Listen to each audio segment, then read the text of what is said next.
Boa noite, tudo bem? Começou aí mais um Arena Lumen, hoje com duas convidadas ilustres, a Fernanda Capriotti e a Érica Camargo.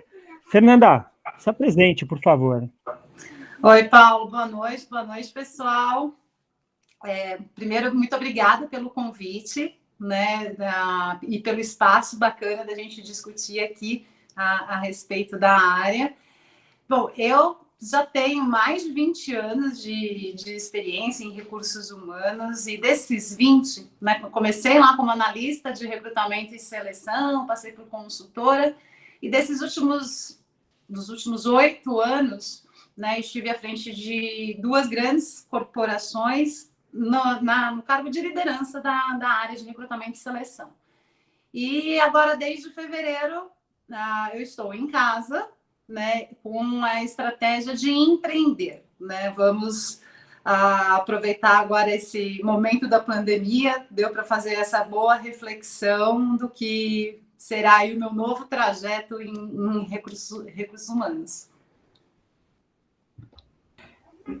Quais as empresas que você passou? Cita para nós aí. Assim, os últimos, considerando os últimos 14, 15 anos, né, foram 10 anos de Itaú e os últimos 4 anos na Via Varejo. Perfeito. Érica, conte um pouquinho da sua história para nós. Boa noite. Primeiro, muito obrigada pelo convite, Paulo. É uma alegria estar aqui com o Lumen. Eu também tenho um pouquinho mais de 20 anos de experiência em recrutamento e seleção. Eu comecei com headhunting numa boutique internacional. Depois mudei de lado de mesa, porque eu tinha especialização de tecnologia, mas me davam muita vaga de recursos humanos para fazer. Eu falei, quer saber, se eu quiser ter uma vida, é melhor eu mudar para Talent Acquisition, para aquisição de talentos, porque senão eu vou trabalhar aqui das 8 da manhã às 10 da noite, não vou beber mais nada.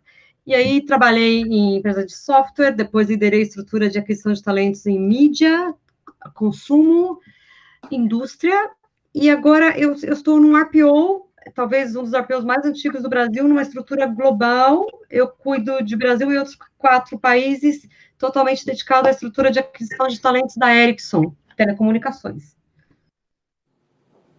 Legal. Com relação ao tema que nós levantamos hoje, será o fim do recrutamento e seleção? Isso tem a ver com tecnologia, né, Érica? Dá seu parecer sobre o tema. Isso tem a ver com tecnologia. Nos últimos poucos anos, não só tecnologia, mas alguns conceitos que têm um pouco mais de 10 anos, mas que estão chegando no Brasil mais recentemente, de marca empregadora, que a gente chama de employer branding, são algumas coisas que mudaram, então, são duas vertentes. Acho que uma é tecnologia e inovação, e que eu acho que não acaba com o recrutamento, mas pode melhorar a experiência tanto do candidato como do recrutador, e melhorar a qualidade desse trabalho, se for bem implementado. E quando a gente fala de marca empregadora, a gente já tinha uma guerra de talentos antes, mas agora o candidato ele também está ganhando uma voz com mídias sociais, e eles estão sabendo o que buscar quando eles olham as informações sobre as empresas. As pessoas falam isso mais livremente, você não controla mais tudo que se fala de uma empresa, cada vez menos. Então, as pessoas também querem escolher, elas também querem opinar, e as empresas começam a se preocupar com isso também. Na Ericsson, vocês trabalham com alguma relação com inteligência artificial, por exemplo, para recrutamento e seleção? Que tipo de tecnologia hoje vocês utilizam?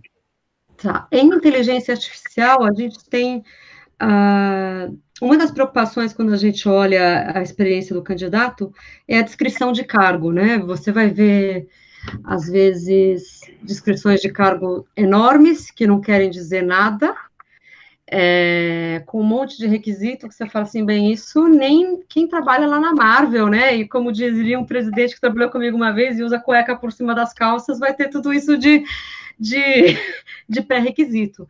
Então, a gente tem uma ferramenta que a gente está implantando global, a gente começou esse ano, que chama Textio, que olha a qualidade do job description. É uma ferramenta que, por hora, é só em inglês, mas que vai te dizer, olha, essa descrição de cargo, ela vai ser mais interessante para essa ou para aquela geração, ela está neutra em gênero, ou ela está mais interessante para homens ou mulheres.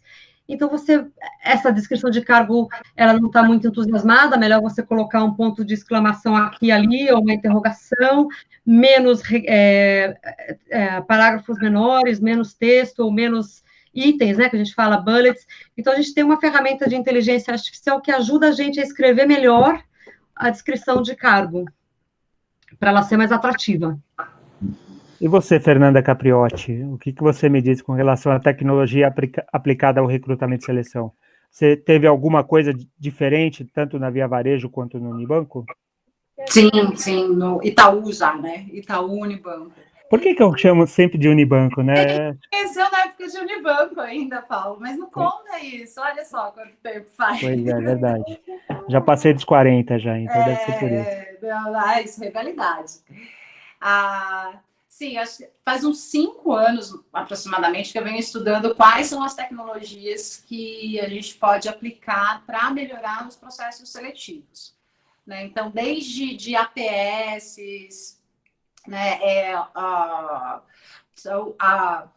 os apps para o onboarding digital, que diz respeito a toda a jornada do colaborador. Né? Só que eu vejo que não é a tecnologia, na minha opinião, que vai acabar com o recrutamento e seleção do jeito que ele existe hoje. Né? Eu acho que a tecnologia ela vai ajudar neste processo, mas tecnologia sozinha não vai fazer a transformação que a área precisa. Né? Mas eu conversei, quando a gente conversou essa semana, né, com a Érica, e ela me contou dessa solução para job description, não é uma coisa que tem aqui no Brasil ainda. Né? Então, essa é uma super novidade e que eu vejo que precisa muito. Assim. Até fiz um post no LinkedIn há umas 2 semanas atrás, teve mais de 4.000 interações ali do pessoal comentando da qualidade das vagas que são publicadas hoje, né? E por que isso acontece. Então, esse, para mim, é uma solução que vai ser bem inovadora no processo. Antônio Márcio, queria que você questionasse a nossa Érica Camargo. Não, eu vou questionar as duas já. Uma só, né? Fiquem à vontade. E eu queria aproveitar, Paulo, dar as boas-vindas para o pessoal que está chegando aí nesses últimos minutinhos e dizer, pessoal, vamos participar, vamos aproveitar, porque a gente tem aí o privilégio de ter 2 profissionais, uma experiência muito rica, muito interessante, e eu quero voltar, porque esse assunto da tecnologia, ele é sensacional, mas eu quero voltar um pouquinho, antes da gente chegar nesse ponto, se vocês me permitem. Nesses 20 anos, o que mudou? A tecnologia está chegando agora, a inteligência artificial está aí, despontando, mas algumas mudanças já vieram ocorrendo na forma de contratar, de selecionar, de escolher. Vocês poderiam comentar assim rapidinho quais foram as principais, ou a principal mudança antes dessa grande mudança tecnológica que a gente está falando agora? Eu dou 10 segundos para pensar. Fernanda, você começa? Nos últimos 20 anos?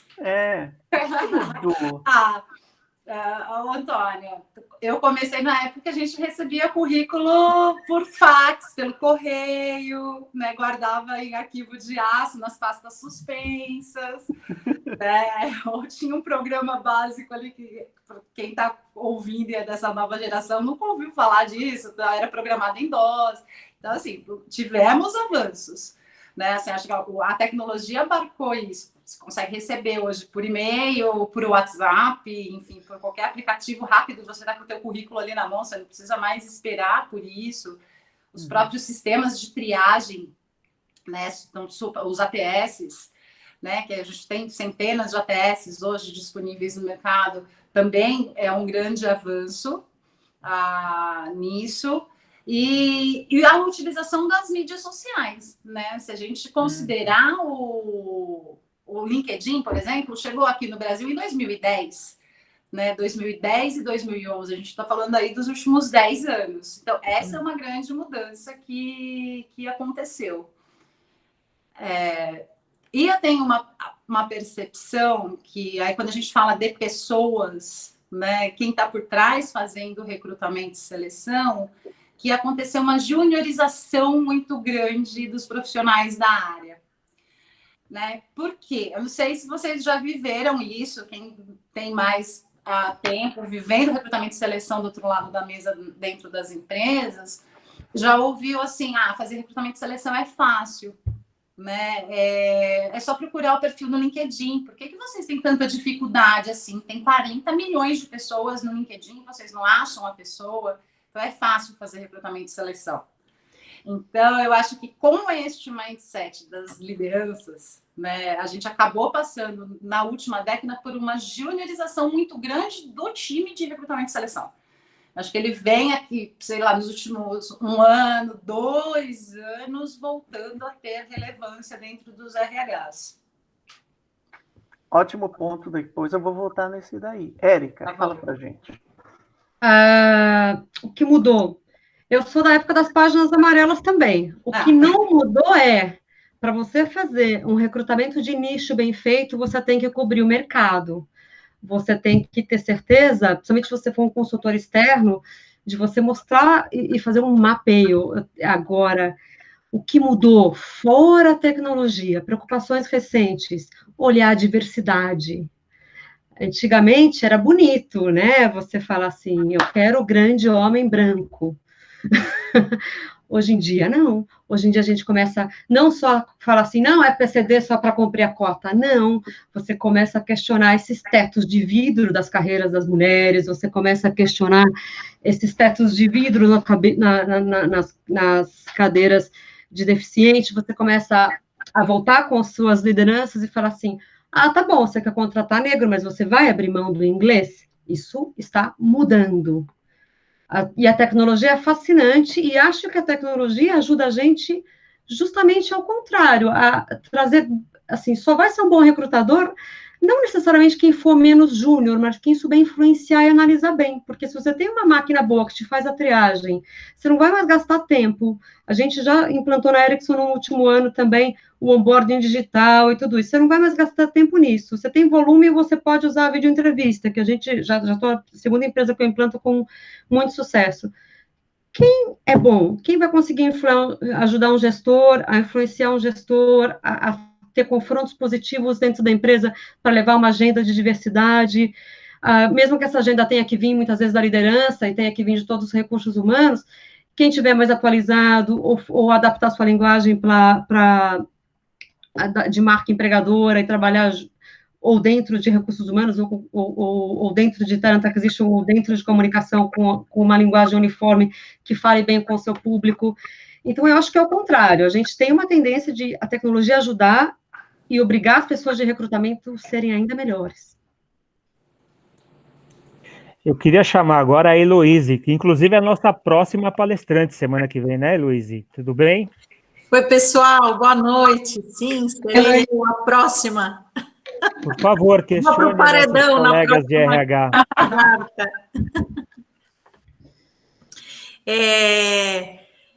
A Érica adivinhou a minha pergunta, né? Eu queria perguntar para vocês duas feras, né, em Talent Acquisition, o que vocês estão achando? Eu sou super a favor da tecnologia é bárbara, eu também sou do tempo de imprimir currículo e guardar na gaveta, pastinha de banco de talentos, e estou achando bárbara toda essa tecnologia, mas me preocupa um pouco a questão da frieza, porque, assim, o expertise de vocês, fazer o match daquela pessoa que você está ali captando, para saber se ela tem match com a empresa, se ela realmente casa com a cultura da empresa, isso ainda depende do profissional de Talent Acquisition que tem esse know-how, que precisa ter esse know-how de entender, não é só pôr para dentro, né? Não é só, legal, fechei uma vaga, pus para dentro, e aí? Não passa do período de experiência, não vai passar, porque não tem match, não tem liga, não tem adesão, não tem aderência com a cultura, né?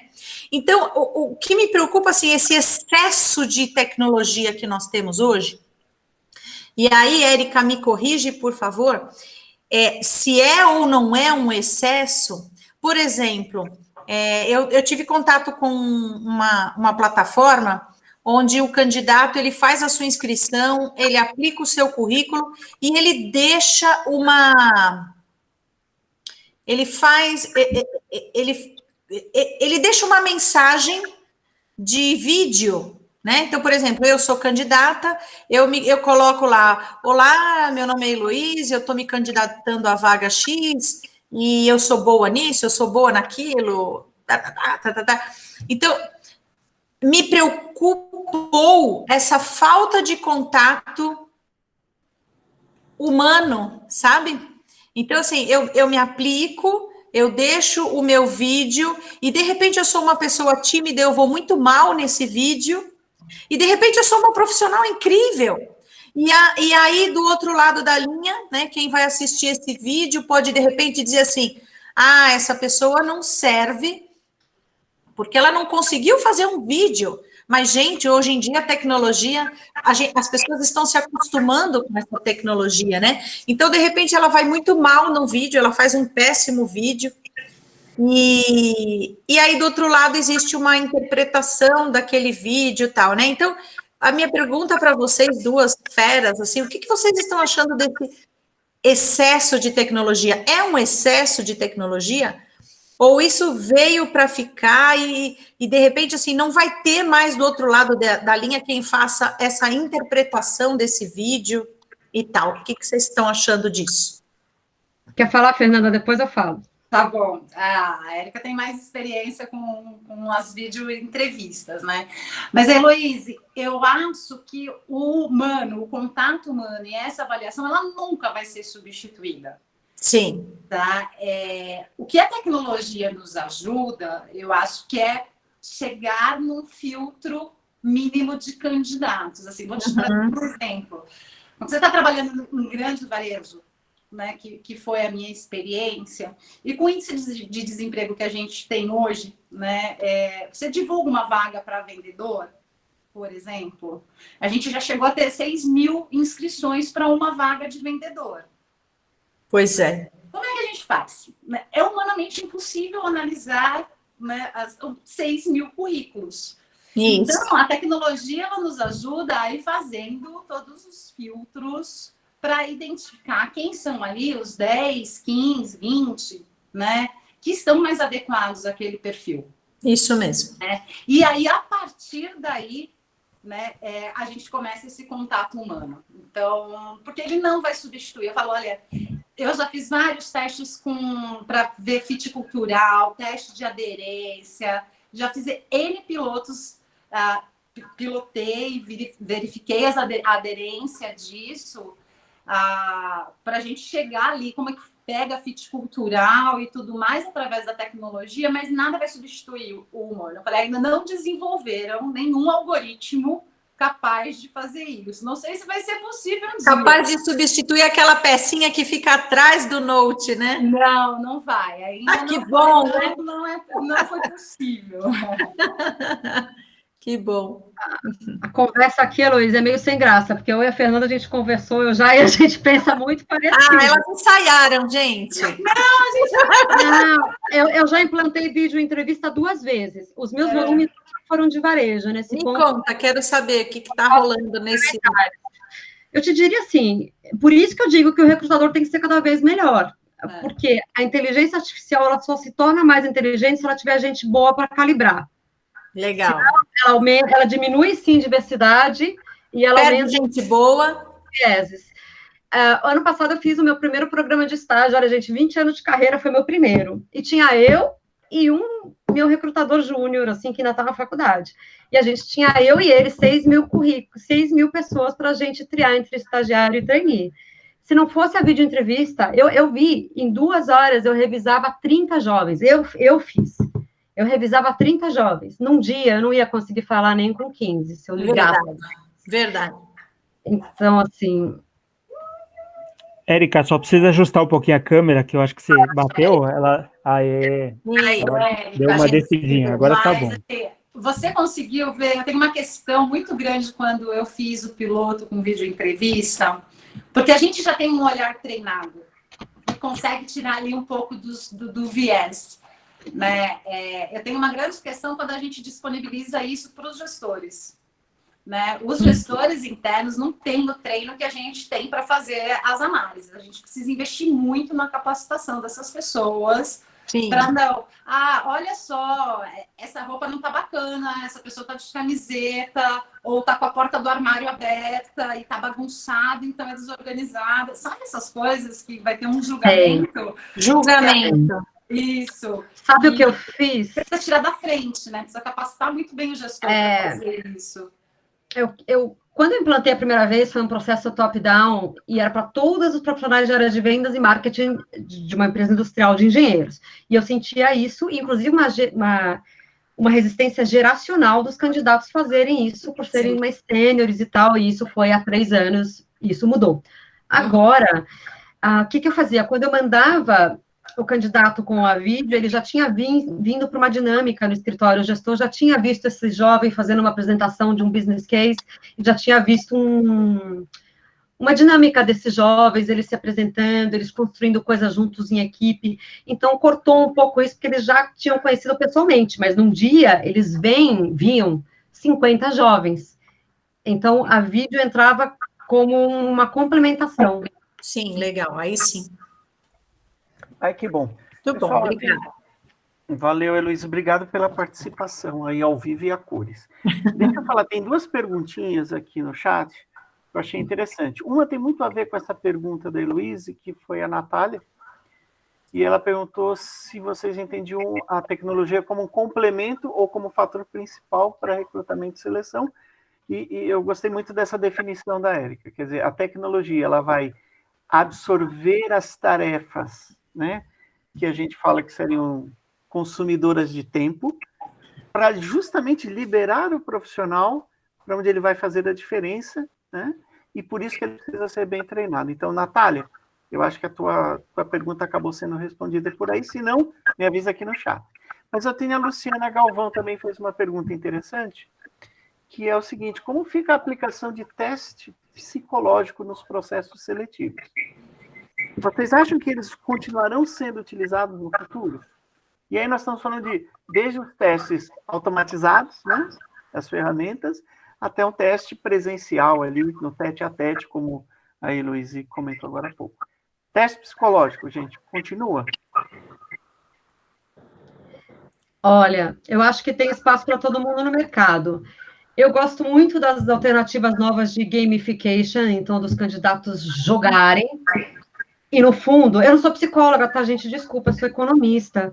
Então, normalmente eu preciso de um psicólogo para me ajudar.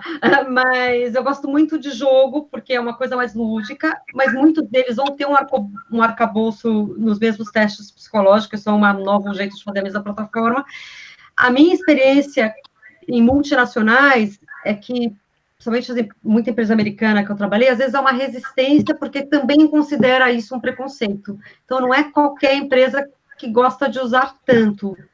Mas talvez, em alguns momentos, também seja um filtro. Eu já implantei, por exemplo, o teste de fit cultural com algum sucesso, diminuiu o turnover no início do processo, mas eu não sou uma grande expert em teste, mas eu acho que eles vão continuar existindo. Sim, eu acho que eles não deixam de existir, mas também, como você, Érica, não sou psicóloga, eu sou administradora de empresas, né? E utilizei pouco, fiz alguns pilotos e testes, né, com testes psicológicos, né? E pilotei esse experimento, assim, quem fez e quem não fez, como é que tinha sido a performance, e no final a gente não viu um resultado diferente quem tinha feito por determinado tipo de perfil, né? Então, eu acredito que continue tendo espaço, mas gosto mais, como você falou, das opções de game e muito voltado para fit cultural. Sim. Né? Eu acredito que essa seja uma maior tendência, né? Você avaliar o fit daquela pessoa tendo ou não os skills técnicos, né? Às vezes é melhor você contratar uma pessoa que vai ficar ali na companhia, que tem aquele fit, do que algum componente técnico no meio. Eu queria chamar a Ariane. Ariane, como era recrutar junto com a Fernanda? A Ariane é da Varejo também, né? É hora da verdade agora? Exatamente o que a Fê falou. A tecnologia, lá na Via Varejo a gente usa a plataforma GUP, né? Que tem essa inteligência artificial aí já para trazer os melhores currículos, né? Para facilitar todo o trabalho de triagem. Tem também avaliações de teste de perfil que podem ser implementados. Então, veio para agregar realmente a tecnologia. Você está cansada, Ariane, ou você está tímida? Ou está correndo? Mas está cansada, tá?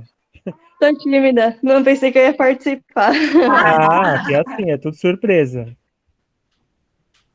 Antônio Márcio, por favor. Eu trabalhei muito tempo em empresas de tecnologia e eu sei que eu nunca vi a tecnologia como uma ameaça. Muito pelo contrário, ela vai criar diferentes oportunidades. Vocês enxergam, eu sei que a gente já tocou assim muito en passant nesse tema, mas que tipo de conselho, na verdade, ou recomendação, vocês dariam para os profissionais da área que estejam aqui conosco nesse fórum, nesse momento? Que tipo de busca de aperfeiçoamento, de conhecimento, vocês acham que vai acabar sendo primordial, fundamental para esses tempos novos, inclusive tempos que agora a gente, como a Fernanda falou, né? A tendência é cada vez ter muito mais gente aplicando para cada uma das vagas que surgirem. Que tipo de recomendação, que tipo de orientação, que tipo de insights vocês gostariam de compartilhar para o profissional que está aqui atendendo com a gente hoje? Quer falar, Fernanda, primeiro? Não, posso falar. Sabe uma coisa que me vem à cabeça? O básico bem feito. Né? Eu acho. Né? A Érica faz assim, porque a gente... Já conversou. Vocês não queriam causar nenhum conflito aqui, né, de opiniões, porque a gente pensa muito parecido em algumas coisas. Eu acho que, apesar de toda a tecnologia que a gente tem disponível hoje, né, de todos os avanços que tivemos e mídia social, eu sempre falo já, né, falo há bastante tempo, que nós temos dois tipos de profissionais em recrutamento e seleção. Né? Aquele que é raiz e o que é Nutella. Né? Até aí, nesse campo, tem isso? Opa! Muito! Posso dizer, assim, muitos. Que assim, a pessoa acha que a tecnologia vai fazer o que ela deveria estar fazendo, né? Que é ser muito curiosa, entender o mercado que ela está atuando, sabe? Como é que está aquele segmento. Não é só olhar para assim, tem uma vaga para fechar, mas, ela está numa empresa, sei lá, de agronegócio. Ela tem que saber quem são seus concorrentes, o que está acontecendo no mercado, sabe? E navegar por isso, ter essa curiosidade de se aperfeiçoar e conhecer do segmento o que ela está atuando. Né? Fazer um bom processo de recrutamento e seleção. Você conhece qual que é o seu processo? Né? Ir lá, saber que vai ter que garimpar, mapear mercado, falar com os profissionais, ter alternativas. Não é aquela pessoa que só manda um e-mail no LinkedIn e fala assim, não tive retorno dos candidatos. Ok, quais são as alternativas? Né? Cadê a criatividade para buscar outras formas de buscar esse candidato e de encontrar? Né? Se fosse fácil, né? Todo mundo fala, é fácil fazer recrutamento e seleção. Não é fácil fazer recrutamento e seleção. Tem que ter estratégia por trás. Né? Conhecer de mercado e saber como fazer. Né? Então, assim, qual que é um bom processo de recrutamento e seleção? Então, assim, esse é o profissional raiz. Né? Isso que a gente conversou e discutiu. É que, assim, faça o básico bem feito. Né? Escreva um bom job description. né? Então, assim, tem essas ferramentas disponíveis no mercado. Quais são as tendências? Né? Como é que o teu amiguinho ali do lado, teu concorrente está fazendo isso?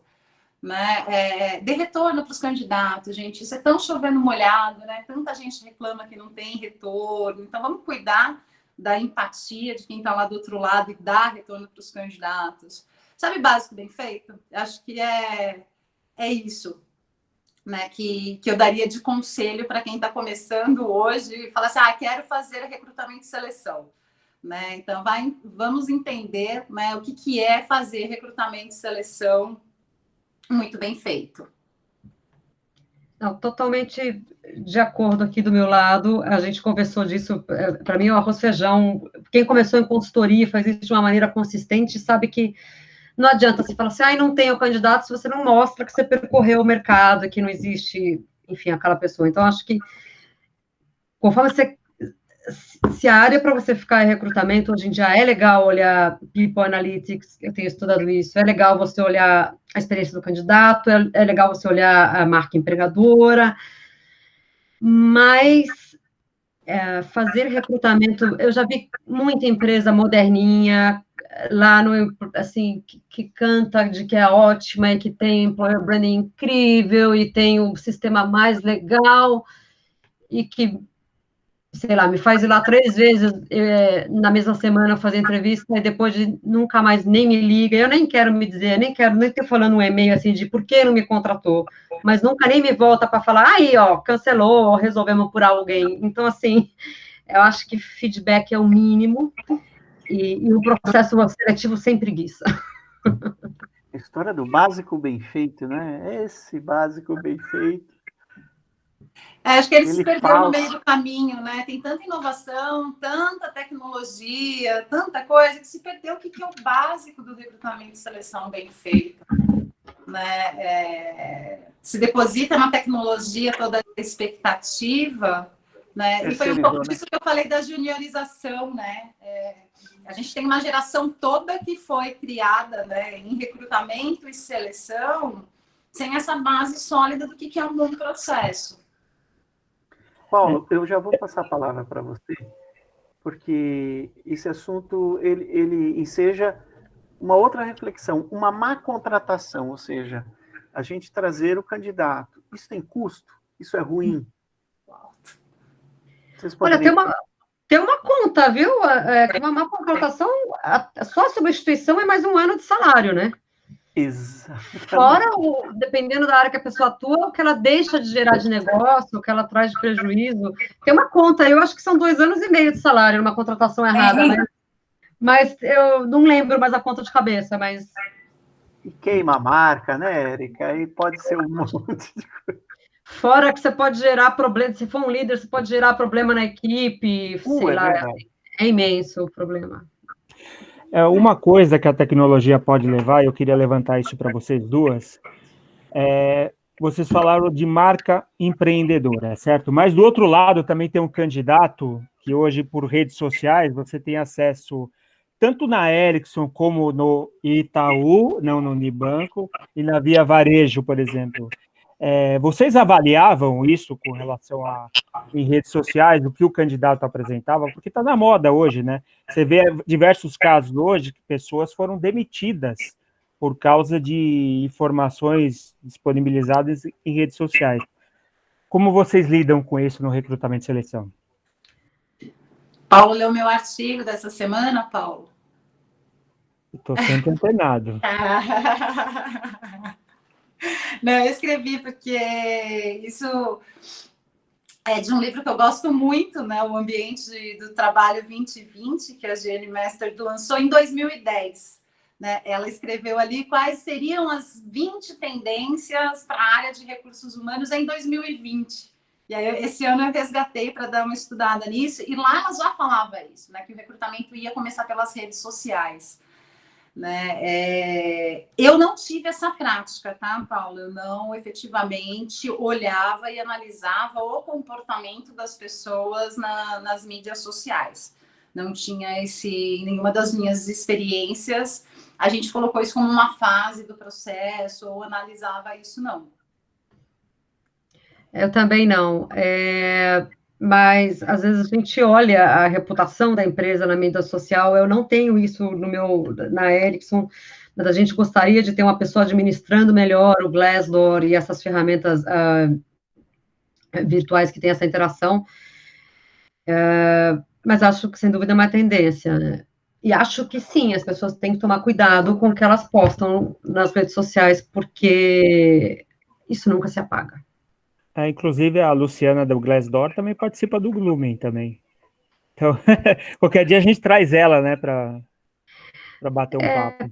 Eu sempre digo, quando eu vou ensinar a falar de LinkedIn, de rede social, eu falo assim, olha, cuidado, mesmo com o que você posta no Facebook, radicalismos políticos, excesso de preconceito, não misture as bolas do que você vai falar no LinkedIn, porque pode ser que não seja um recrutador, mas essa reputação chegue de uma maneira muito ruim, até por outro canal, né, de um cliente, alguma coisa assim. Eu queria chamar... Posso dar uma contribuição? Pode, claro. Eu fiquei sabendo agora que vocês são best friends, né? Era nosso segredo. Eu não lembrava disso, gente. Eriquinha mora no meu coração. Super, super profissional, super querida. Eu trabalhei numa empresa até recentemente, né? Eu saí de lá o ano passado, uma empresa israelense. E numa conversa que eu tive com o CEO de Israel, ele me pediu para começar, me perguntou se eu olhava as redes sociais, eu disse que não. Eu não diria que eu tinha um preconceito sobre isso, mas eu simplesmente não tinha essa prática de olhar as redes sociais. E aí ele me pediu, por favor, para começar a olhar as redes sociais. Então, um CEO de Israel me pediu para introduzir essa prática no meu processo. E aí eu me perguntei, por que não, né? Por que não? Porque, assim, o que a gente mais faz num contato de entrevista é conhecer a vida da pessoa, conhecer aquela pessoa que está ali na nossa frente, né? Conhecer a trajetória profissional, mas também entender a vida dela, quem ela é, o que ela faz. E aí eu me perguntei, por que não, né, olhar as redes sociais, né, é público, né, por que não olhar?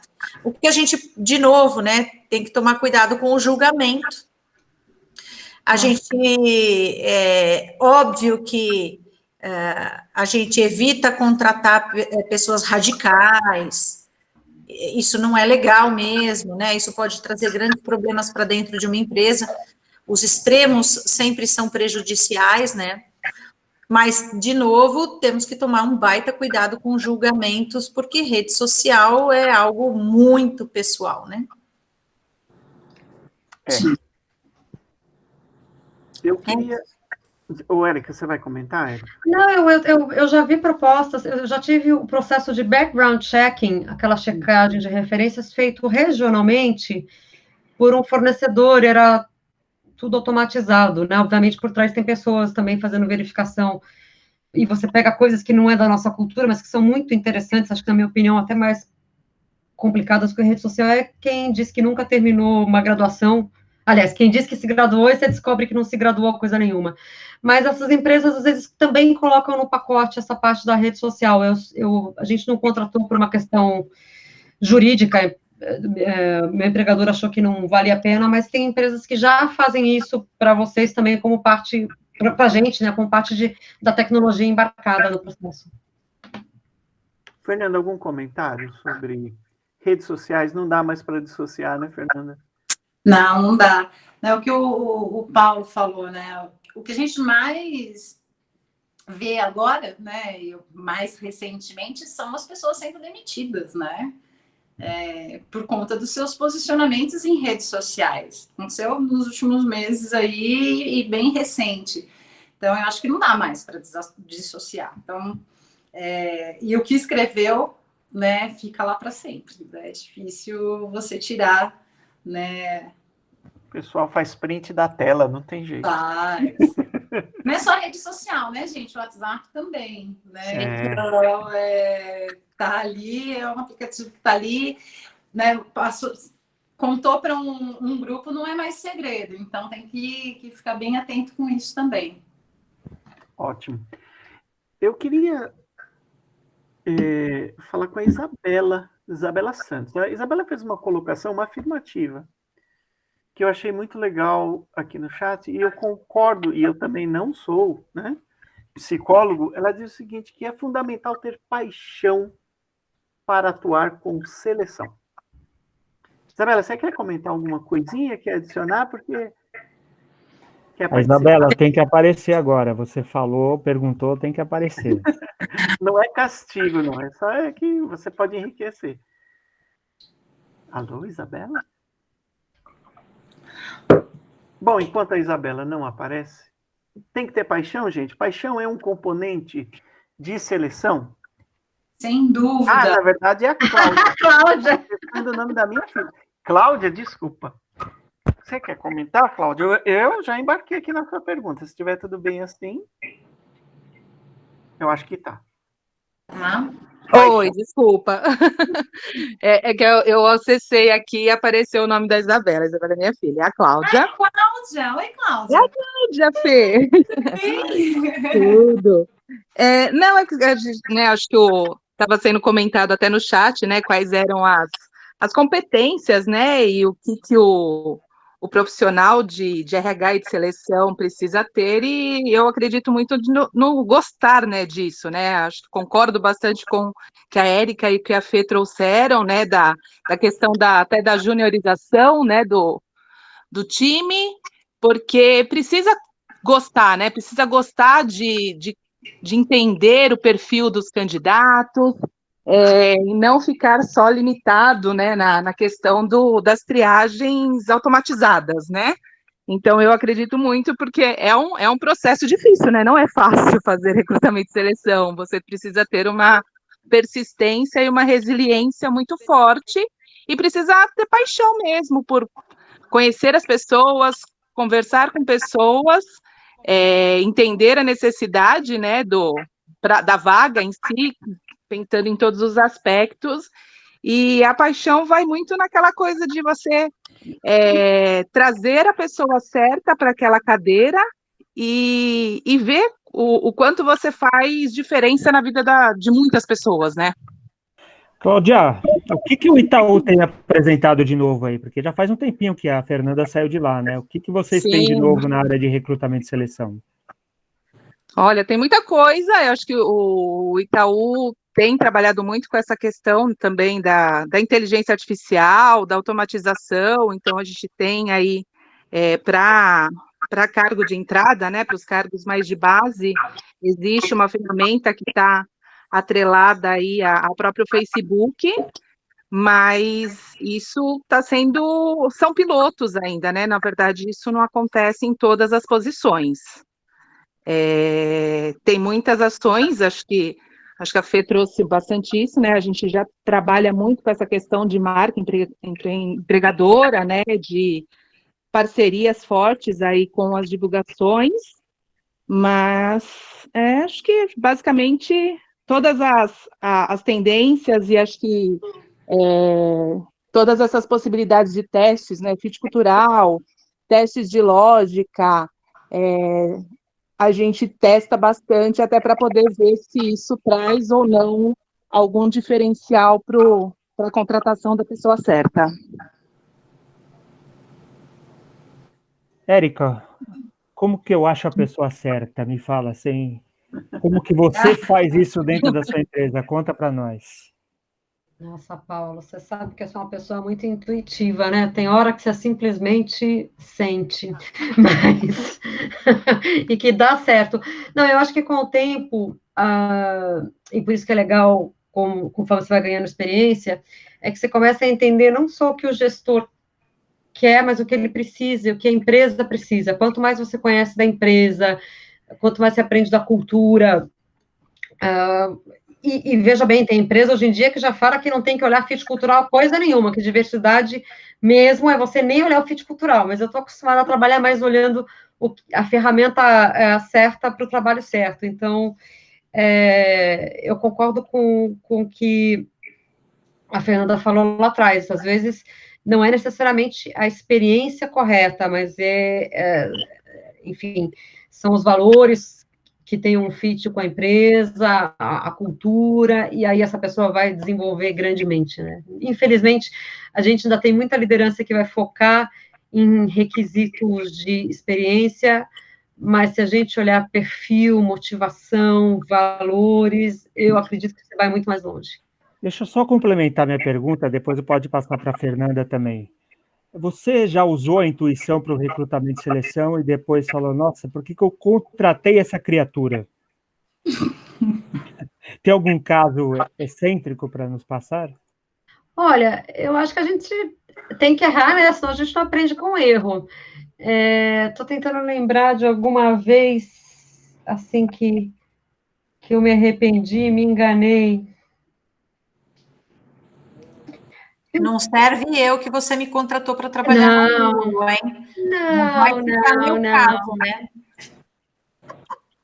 Vou citar sem falar nomes. Não, já me aconteceu assim, de às vezes ter alguma sensação, alguma desconfiança, ou alguma sensação que eu não estava completamente confortável, e passar esse candidato no pool, e ele ser escolhido, e a minha intuição dizer que não, e de fato não ser uma boa escolha. Quando, às vezes que eu tinha muita certeza, assim, acho que eu não lembro de nenhuma vez que realmente não tenha sido. Às vezes não dá certo alguma coisa que muda mais para frente, algo assim, mas não. Assim, de que eu falei por que eu contratei essa criatura, não. Olha, você, me deu tempo caso? de pensar. Eu tive um caso foi um processo conduzido por uma consultoria que não tinha sido aprovada por recrutamento e seleção. Enfim, e aí o gestor, quem nunca viveu isso, né? O gestor quer aquela consultoria X para fazer. Eu falei, ok. Entrevistei o candidato, não achei que era a melhor pessoa. Eu estou numa posição de diretoria, tá? Não achei que era a melhor pessoa. Troquei isso com o executivo.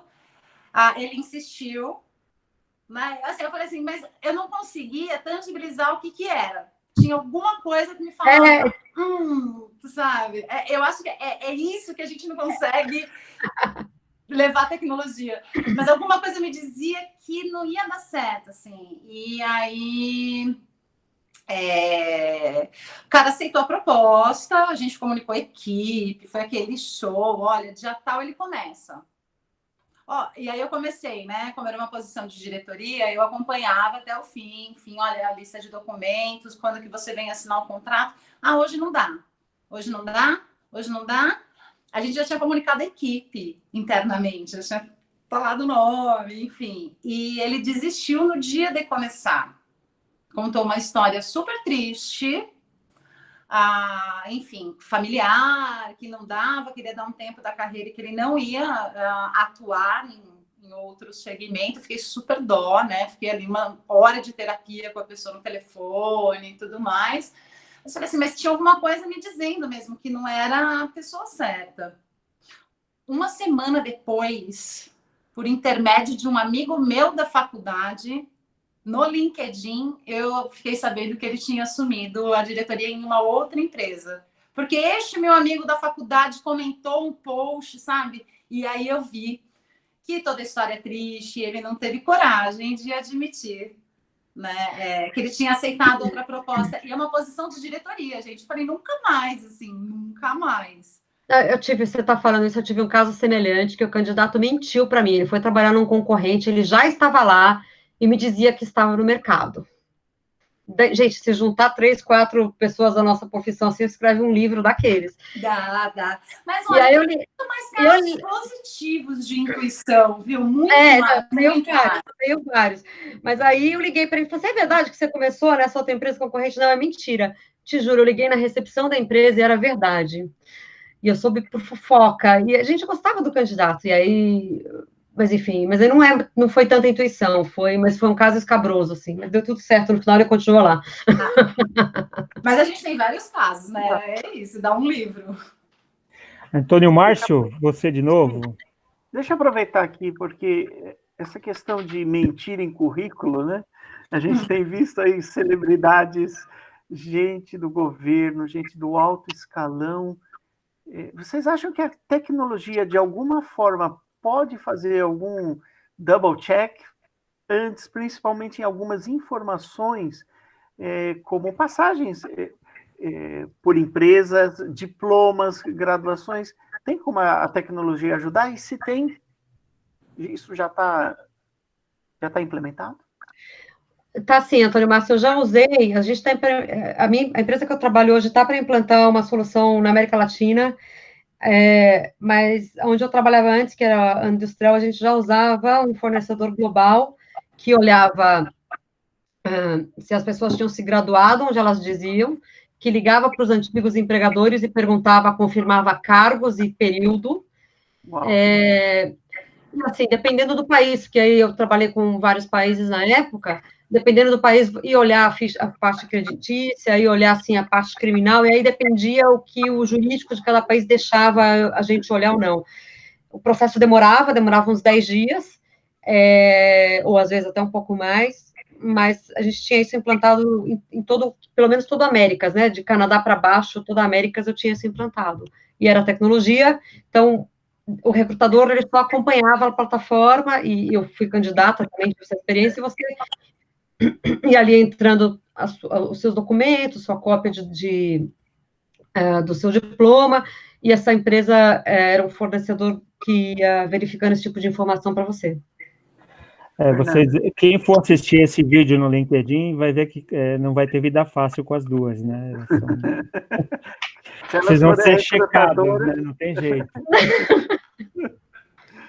Fernanda, você tem alguma experiência, alguma situação em que a tecnologia ajudou a evitar uma fraude, vai? É muito parecido com o que a Érica trouxe, né? Não a gente fazendo internamente, mas já existem empresas, né, que são especializadas em fazer isso, né? Então, e a gente, como recrutamento e seleção, vai acompanhando todo o processo. Né? Mas acho que sim, né? Tem não só a tecnologia, como o humano também para fazer os checks necessários. Né? Isso é muito comum, né, se fazer em cargos para alta liderança, né, e de executivos. Só voltando um capítulo, gente, e aí meu papel como aquisição de talentos, nesse caso, não é bloquear alguém porque tem alguma coisa. Normalmente a gente leva isso para as lideranças, para os recursos humanos. Eu, gostando ou não, já contratei um candidato que mentiu, que não tinha se graduado, mas que era o cara mais bom para vender para mineração no Chile, e vamos. Então, às vezes, a gente também engole um sapo e fala assim, poxa, descobri uma fraude, e a empresa resolve adiante, ou não. E, às vezes, você não contratar porque é um problema creditício, ou não contratar porque teve um problema criminal, mas foi um homicídio culposo, né, não doloso, sei lá, ao contrário, foi sem querer que matou alguém no acidente de carro, é preconceito, é o culposo. Então, o marido vai dar um jeito em você depois, né, Érica? Advogado, eu errei. Agora eu errei. Isso não sou uma boa paralegal. Mas, enfim, tem que ter cuidado com o que a gente acha nessas pesquisas e o que você decide. E eu não acho que necessariamente Talent Acquisition tem que tomar esse tipo de decisão sozinho. A Luciana, inclusive, menciona aqui no chat que a área de compliance, né, tem que estar muito alinhada, de mãos dadas nesses processos, justamente para evitar isso. E vocês falaram perfeito. Restrição de crédito, né? Gente, vocês têm ideia de quantas pessoas, bons profissionais, eram impecáveis até o dia 12 de março, claro, e terão problemas de liquidação de débitos?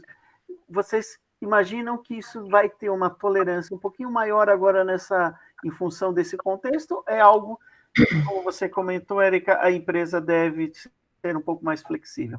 Eu nunca trabalhei numa empresa que cortasse por isso, Antônio Márcio, para ser honesta. Mas a gente ouve que alguns segmentos levam isso bem a sério. Né? Permitido por lei não é, né, gente? Então, é verdade. Então, ninguém vai falar que faz. Ninguém, nenhum recrutamento de seleção. A gente pode editar essa parte depois, Fernanda. Conta aí. Não, ninguém vai falar que faz isso, porque é proibido por lei.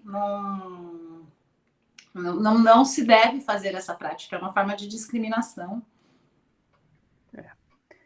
Olha, eu tenho uma questão da Natália e uma da Aline. Eu vou fazer primeiro da Aline e depois eu volto na Natália. Ela não vai ficar brava comigo, eu tenho certeza. A Aline Amorim está perguntando o seguinte: que técnicas na entrevista vocês estão utilizando nas empresas que vocês estão? Ou estão assessorando? Que tipo de técnica? Aline, você quer falar com a gente? Complementar? Oi, gente, tudo bem? Tudo bom? Ai, tô adorando participar da live. Eu tô no momento tô finalizando implantação, eu sou analista júnior, então tá sendo super rico, né, para mim. Então, eu implantei um sistema na empresa que eu tô hoje, né, no grupo ReHap, e tá sendo bem legal. Eu tô passando por um momento em que eu sou psicóloga, né, então eu fico pensando a todo instante para não me acomodar, né, numa shortlist, né, de realmente não virar Nutella, né, então tá buscando mesmo tendências de mercado, porque como psicóloga eu penso muito que uma shortlist, em alguns momentos, eles podem padronizar, enviesar, sabe, e isso para mim é uma preocupação. Então, mas eu queria, a minha pergunta, eu já trouxe já outros pontos, mas a minha pergunta foi muito mais para entender como que, quando você falou aí em diretoria, eu já fico pensando, né, que tipo de técnicas, além da intuição, que para mim é algo muito forte, né, já passei na minha carreira por isso de, putz, não gostei desse cara, ele entra e dá 3 meses e realmente não dá certo, né, assim, não foi, eu não sei colocar em competência, em porquê, não consigo justificar, né, porque, mas, enfim, não dá certo depois, é isso intuitivo, mas que tipo de técnicas que vocês estão utilizando hoje, que olhar que vocês estão aplicando na entrevista? O meu olhar é o raiz e o de sempre, mas se quer falar primeiro, pode falar, Fernanda. Érica, assim, dos últimos trabalhos, acho que depende muito, Aline, do nível de vaga, né, do tipo de processo que você está conduzindo, né, porque para cada perfil você pode ter ali uma gama de perguntas e técnicas diferentes para fazer entrevista, tá? Eu gosto muito e o que eu sigo é fazer avaliação de fit cultural. Além de conhecer a trajetória e como passou, enfim, né? Conhecer um pouco mais do técnico, né? Mas eu, nas últimas experiências, principalmente agora, que eu estava conduzindo muita posição de executivo, né? Posições bem mais seniors, e você consegue avaliar muito mais o fit cultural. Então, eu direciono as perguntas muito mais ali para ver como aquela pessoa ia conseguir rodar no ambiente que eu estava. Né? Então, aí você tem que levantar quais são as características daquele ambiente, o que faz parte da cultura daquela empresa, né? E aí eu elaborava as perguntas em cima disso para fazer para os candidatos. Não é muito diferente. Tenho na minha empresa atual e tinha na anterior as entrevistas por competência já com as competências corporativas. Então, o que é importante e por níveis ou até por funções diferentes. Então, por exemplo, sei lá, a posição de vendas e ter guias até de senioridade diferente, mas olhando as mesmas competências, vamos supor, trabalho em equipe, visão estratégica. E já é provado, Aline, que se você faz as mesmas perguntas, você segue o mesmo guia no seu processo seletivo para todos os candidatos, você reduz viés. Porque quando você gosta de um candidato ou não gosta e você começa a mudar as perguntas, você começa a comparar bases diferentes.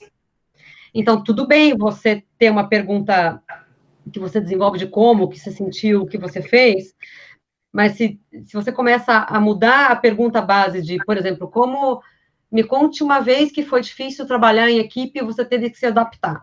Se você faz essa pergunta para um e para outro você não pergunta isso, ou qualquer outra coisa do seu guia, no final você não está comparando bases semelhantes, você está comparando coisas distintas e você está dando vazão aos seus preconceitos, aos seus vieses. Então, você fazer um guia de entrevista, e você pode sim olhar as competências corporativas, olhar o fit cultural e variar por função e personalidade, mas segui-lo no mesmo processo, usar sempre as mesmas perguntas.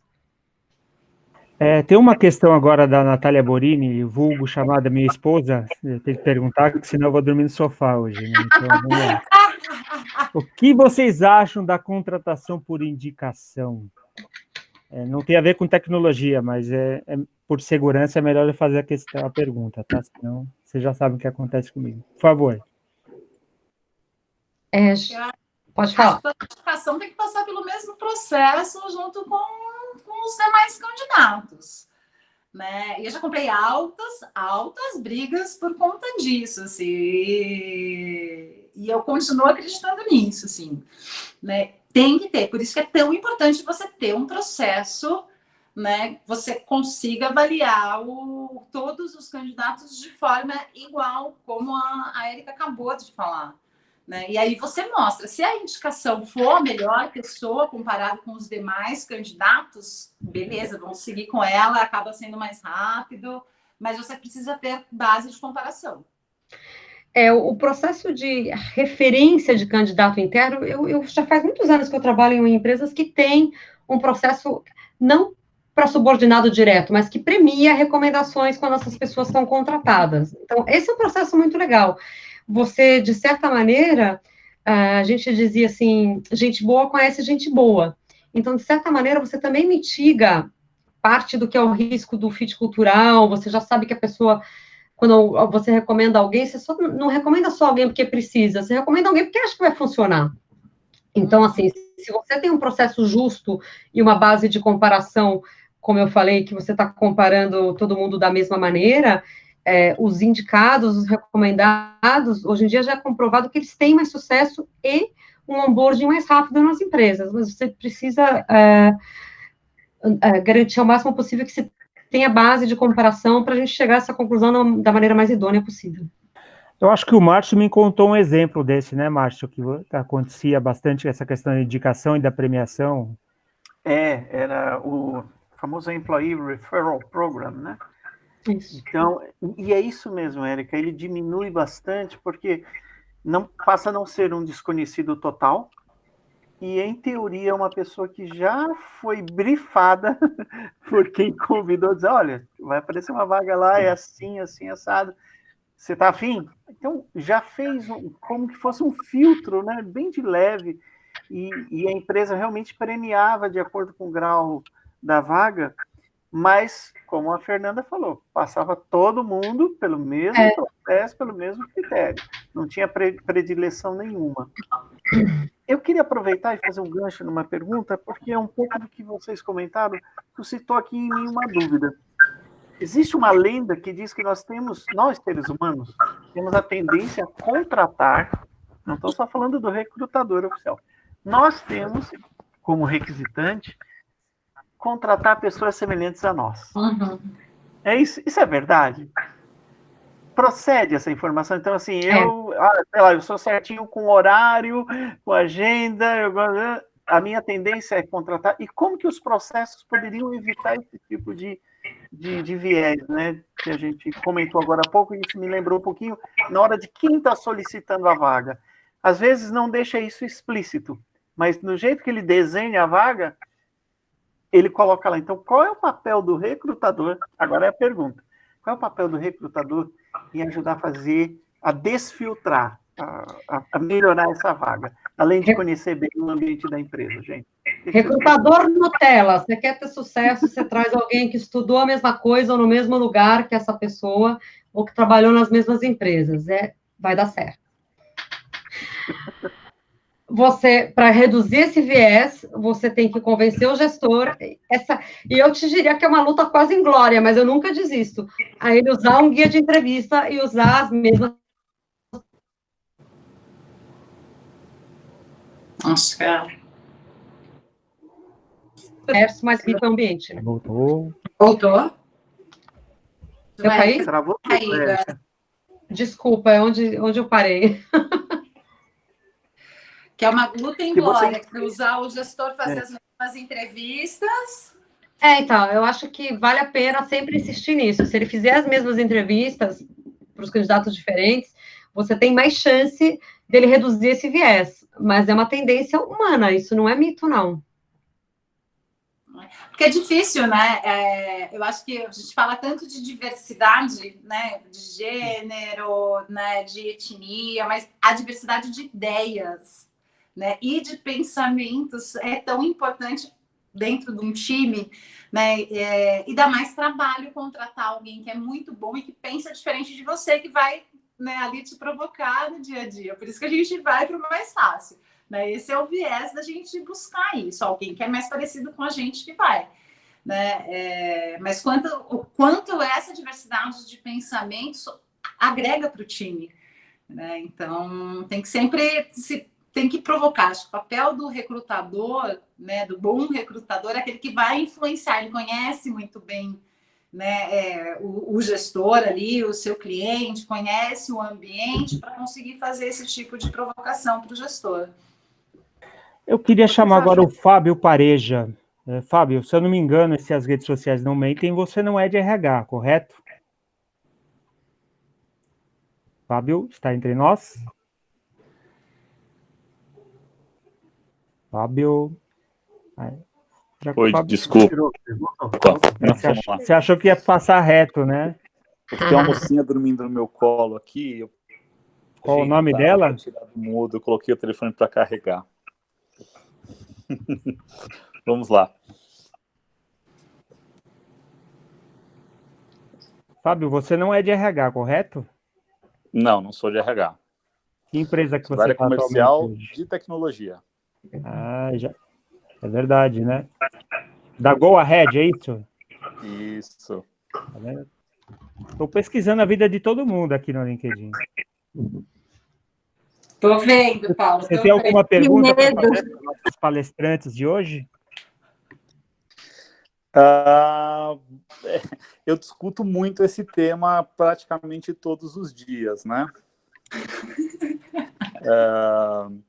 Mas então, é um pouco fora do tema, mas eu queria saber a opinião dela sobre um tema que está me intrigando aqui, né?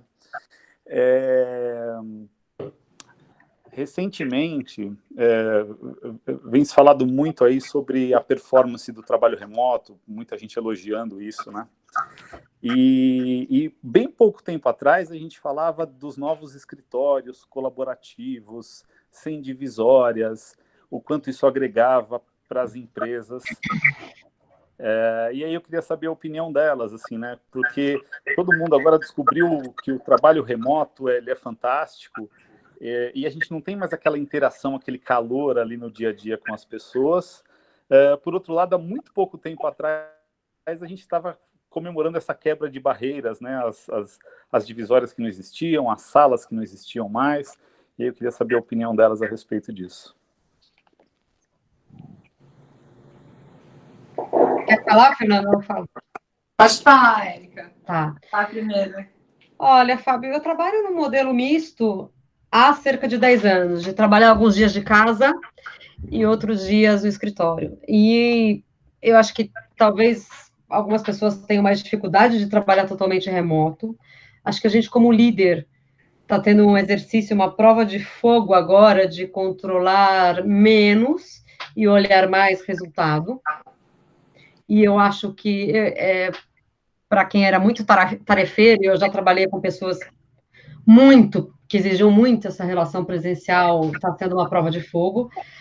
Eu acredito num modelo misto, que a gente possa estar, mas um modelo misto que agora a gente está glamorizando, ou romantizando melhor o que a gente está vivendo agora, que a gente não tem fronteiras. Então, assim, eu trabalhava sozinha na minha casa, na paz, no máximo que eu tinha era o cachorro. Agora eu tenho 2 filhos em aula virtual, e ao meio-dia eu tenho que pôr almoço na mesa, e eu tenho que trabalhar, e meu call com a Europa começa às 8h30 da manhã. Então, assim, eu sou 3 ou 4. Então, é claro que eu não sou a mesma pessoa de que quando eu pegava, deixava a criança na escola, sei lá, ia para academia, vinha para casa e eu ficava sozinha o dia inteiro, se eu encontrava meu marido para tomar café à hora do almoço. É diferente. Mas acho que também a gente ganha esse desafio agora, de algumas pessoas que tinham essa dificuldade de soltar isso, de começar a perceber que é possível. Também concordo, Érica. Assim, gosto muito do modelo misto, né? Fui uma grande defensora do home office, num ambiente onde não se acreditava ainda no home office, fui piloto, enfim, eu acabava sendo muito mais produtiva quando eu ficava em casa, não precisava ter a locomoção, né, 3 horas no trânsito todos os dias, então eu amava fazer home office, mas o home office no mesmo estilo que você falou, deixa a criança na escola, tem todo o suporte em casa, vem e se concentra aqui, né? E não essa loucura que a gente vive hoje, né? Eu acho que é necessário esse local, esse ambiente para ter a troca. Eu sinto falta. Eu também sinto. Né? De ter troca, de estar ali no dia a dia, né? De ter esta interação. E agora os escritórios vão ter que se reinventar, né? Assim, uma primeira barreira foi, olha, não existem mais salas, vamos tirar as divisórias, é open space, todo mundo queria trabalhar naqueles escritórios maravilhosos do WeWork, a open space, e agora não tem mais, né? Vamos, de novo, fechar os espaços e ficar um longe do outro. Então, temos que aguardar para ver o que vem por aí nesses novos modelos de escritório, né? Ah, que legal. Eu tenho uma pergunta. Eu queria chamar a Fabrícia para ela nos comentar um pouquinho como que é o processo de seleção na Biovet. Você está com a gente aí, Fabrícia? Estou sim, só um pouquinho para eu voltar. Bom, estou ouvindo aqui as experiências todas super interessantes. A gente ainda tem um sistema bastante simples, assim, falando aí das indicações. As indicações são super importantes e relevantes, né? A gente valoriza porque entende que a pessoa que está se dando ao trabalho de indicar alguém, de uma certa forma, ela se compromete com essa indicação, né? Ela está meio que assinando embaixo. E isso é uma coisa que, se eu que estou fazendo a entrevista, eu até brinco, falo, olha, você está disposto mesmo, porque fulano está dando a cara a tapa por você, enfim, né? Acho que a indicação é sempre importante por causa disso, existe uma validação, né? E a gente sempre leva em consideração. Estou tentando aqui lembrar das coisas que foram comentadas em relação à questão da dificuldade financeira e tudo mais. A gente, de fato, não pode investigar formalmente, mas, assim, eu penso, né, pensando nesse aspecto, eu penso que o que seria interessante é avaliar, assim, o quanto que a pessoa tem motivação para trabalhar e para receber o salário, né? E quando eu penso... Se a gente toma conhecimento com alguma dificuldade financeira, é nesse aspecto. Se a pessoa está endividada, isso e aquilo, então, puxa, provavelmente ela vai se empenhar um monte porque ela precisa manter o emprego ou conseguir o emprego, né? Então, é a leitura que eu faço, assim, se tem alguma informação nesse sentido. Mas a gente lá, então, faz a busca dos candidatos... em anúncios, a gente anuncia no LinkedIn, ou anuncia na Cato, né? E aí, então, a gente estimula, como eu disse, a indicação das pessoas.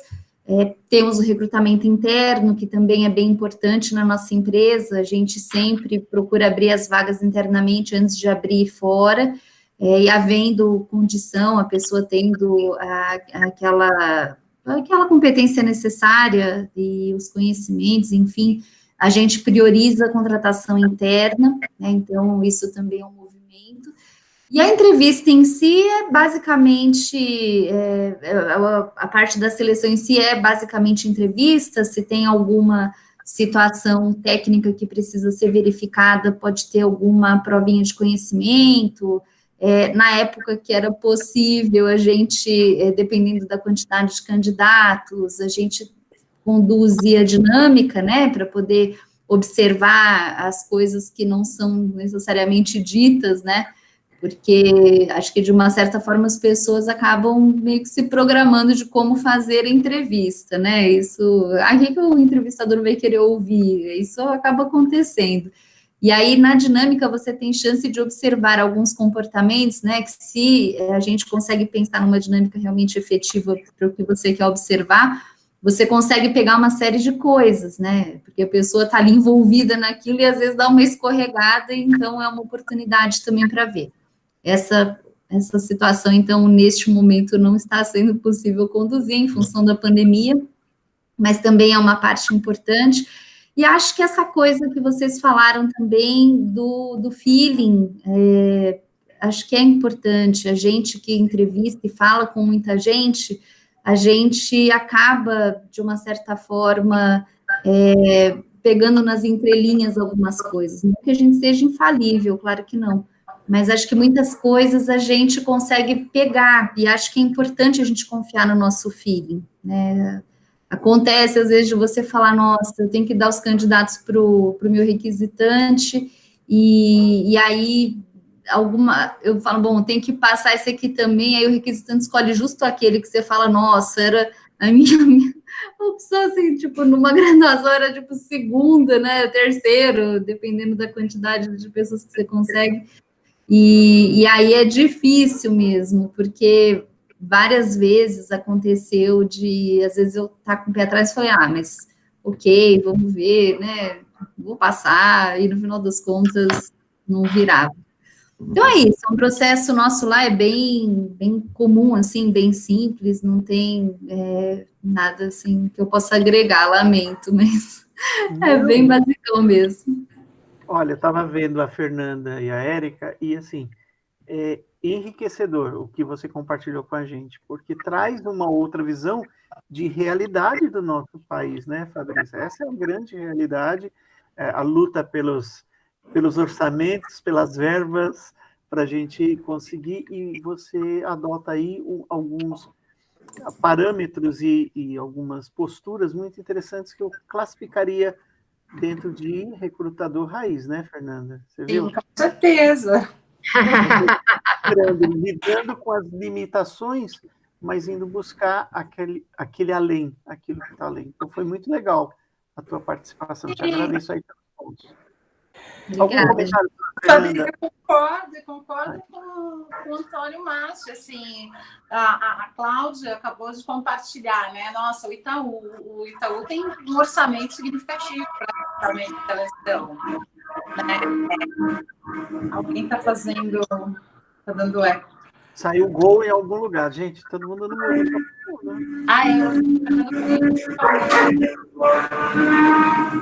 Agora é a Fórmula 1, o esporte está misturado aí. E a gente vê as grandes empresas que têm orçamentos bastante significativos para recrutamento e seleção, e aí, como a Cláudia citou no Itaú, tem muitos pilotos acontecendo, mas não é 100% da área, né? E a realidade de 95% das empresas é essa realidade que a Fabrícia falou, né? Onde não tem um ATS super chique, parrudo, né? Que tenha todas as ferramentas de inteligência artificial. São poucas as empresas ainda que têm isso, né? Eu queria chamar agora a Fernanda de novo e a Érica para 2 minutos cada uma de considerações finais, e depois a Heloíse, para ela se apresentar e dizer o que ela vai falar na próxima semana, né, Heloíse? Um spoiler? Um spoiler, com certeza, que é assim. Pode começar, Érica? Eu queria de novo agradecer o Lumen, Paulo, pelo convite. É a primeira live da minha carreira, eu achei super legal, foi muito legal trocar essas ideias. Acho que foi muito legal conhecer a Fernanda agora aqui nesse processo e a gente tirar essa noite para conversar.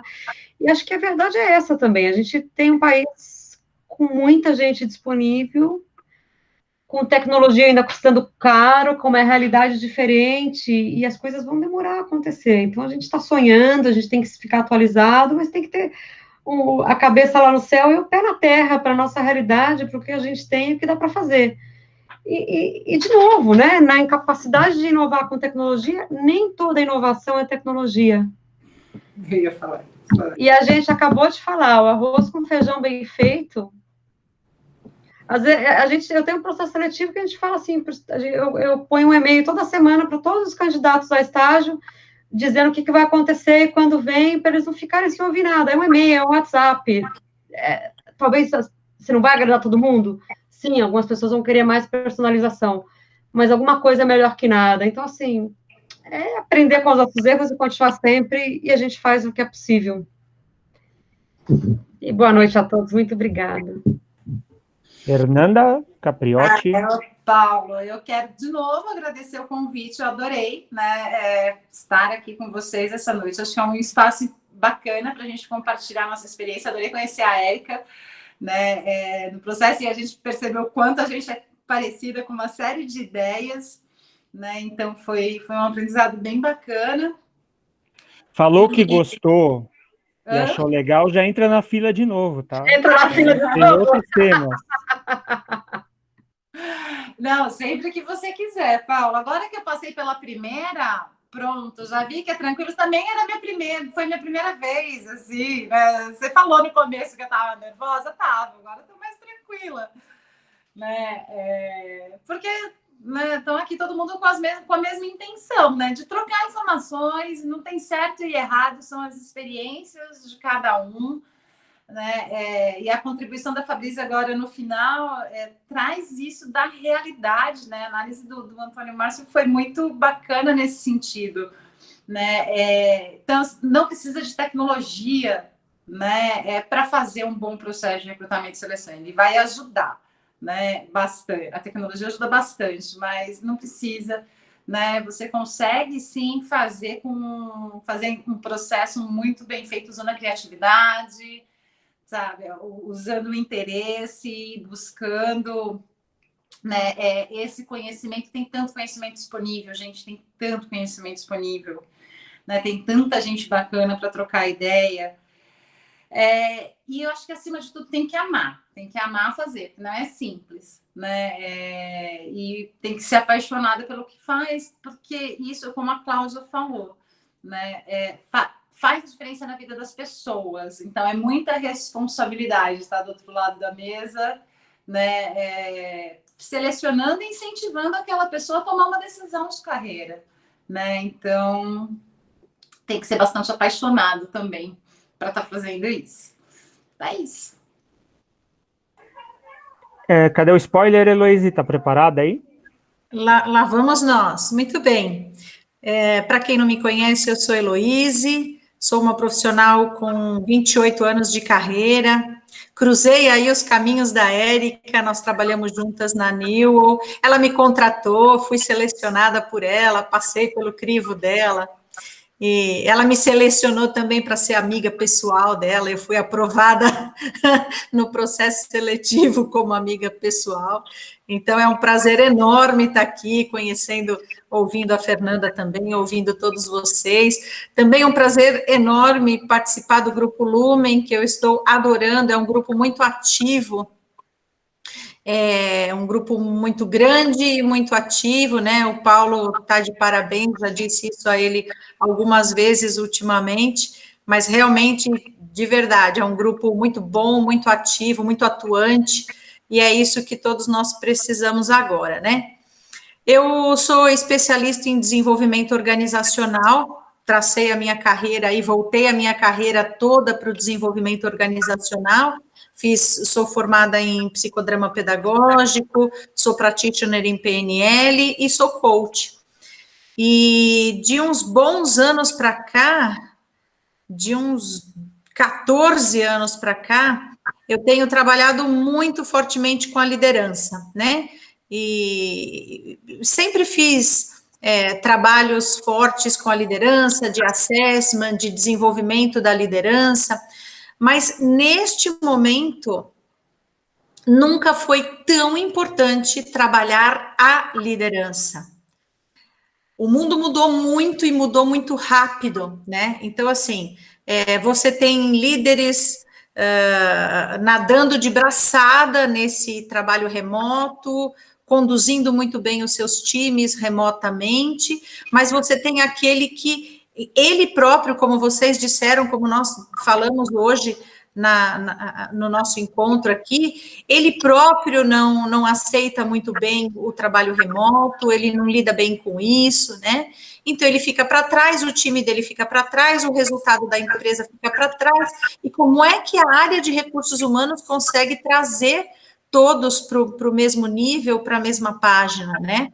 Porque nunca foi tão importante a liderança estar bem preparada, como também nunca foi tão importante a área de recursos humanos, o profissional de recursos humanos, o business partner da empresa, contribuir para o crescimento da empresa. Eu diria até, usando um termo mais pesado, mas nós vivemos um momento assim, né? O business partner contribuir para a sobrevivência da empresa, se não ajudando essa liderança a evoluir, né? E tem que evoluir rápido. Então, o papel do profissional de recursos humanos também ganhou destaque nisso, e o profissional de RH, ele precisa saber trabalhar essa liderança, porque é a única forma que o profissional de RH tem para contribuir para o crescimento da empresa, o que eu estou chamando de o momento da virada, né? As empresas estão se reinventando e elas precisam dar um salto quântico para voltar a crescer, para se restabelizar, né? Para se restabelecer, e o profissional de RH tem a chance de estar do lado da empresa para ajudar nesse processo. Para isso, precisa saber lidar com essa liderança, precisa saber ajudar essa liderança a dar esse salto. Então, no próximo encontro, a gente vai falar do Leadership Coaching, que é um programa que eu venho aplicando já em várias empresas, e eu pretendo aí não só passar a minha experiência, mas, por que não, dar algumas dicas e até ensinar os caminhos para se fazer isso, para se trabalhar com a liderança. Eu gosto da Heloísa porque ela tem um perfil muito parecido com o meu. Perfil arroz de festa. Você fala, olha, segunda-feira a gente vai treinar o inglês. Ela tá lá. Vamos fazer lá. Ela vai brilhar. Ela já está na minha lista de churrasco já. Pode ficar tranquila, Heloísa. Pode me convidar para o churrasco você também. Está convidada. Velório também. Eu tô louca para uma aglomeração. Estou ansiosa para participar de uma aglomeração. Mas é um prazer, é uma delícia participar de um grupo assim tão... Posso falar uma coisa, assim, nós estamos em poucas pessoas, acho que podemos falar, assim, é um grupo sem frescura, sabe? Eu percebi isso. É um grupo de pessoas normais, né? Que estão aqui se ajudando, trocando e-mails. Eu não sei, né? As trocas de e-mails são muito legais, né? Eu não sei isso, alguém me ajuda. Eu falei, nossa, tem sido atrás dessa tela, né? E tô gostando muito, mas quero aproveitar disso, né? Feliz daquele que sabe aproveitar essas boas coisas aí desse momento, o lado bom de todo esse momento, né? Depois eu te dou um chocolate, tá? Obrigado pelo elogio. Combinado. Falei direitinho o que nós combinamos? Falou, perfeito. Foi perfeita, fantástico. Pessoal, agradeço aí quem participou, tá? Vai estar no YouTube também, então depois vai estar no LinkedIn, e quem quiser assistir... Que vergonha, Paulo. Não, vergonha nada. Vocês foram super bem, vocês são excelentes, são profissionais gabaritadas. Eu digo, inclusive, que eu não acredito, vou deixar aqui registrado enquanto você está gravando, que é a primeira live de Fernanda e de Érica. Eu não acredito. O meu feeling, o meu instinto diz que não é. Vamos fazer um double check com elas também. Vamos procurar na internet. Pode procurar na internet. Não, pode procurar, não existe. Obrigado, meninas. Obrigada, semana que vem nós estamos juntos aí. Agora eu vou parar de gravar, vocês podem xingar, pode fazer o que vocês quiserem. Tá? Boa noite, gente.